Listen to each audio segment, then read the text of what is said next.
Hello. I'm looking so forward to being back in Sofia in May 2025. I've been coming to Sofia, except for COVID, for about the past 14 years. It's been a long time.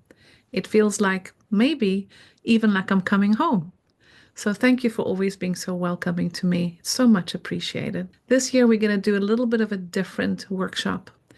We're going to be looking at the differences between autism, ADHD, dyspraxia, looking at the similarities, the overlaps, but certainly also where do they significantly differ from each other in terms of diagnosis and intervention. We want to be looking at it from a medical point of view, where you're looking at that clinical diagnostic view, but you also want to look at it from a clinical view where you'll be looking at the profiles and how they can intertwine and actually be planning their intervention in a good, solid way. The second day, especially, is going to be around intervention, also ending with what we can do to accommodate in classrooms for these three different diagnoses.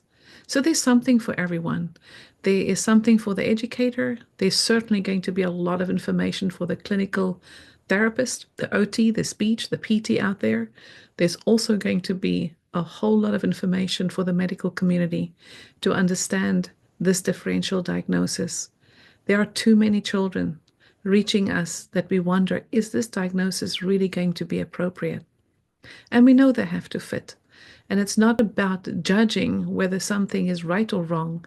It's about us working together so that together we can create a community that is there for lasting change in children and supporting families to have a good idea about what it is that they need to be focusing on. So I'm looking so forward to being with you. And again, thank you.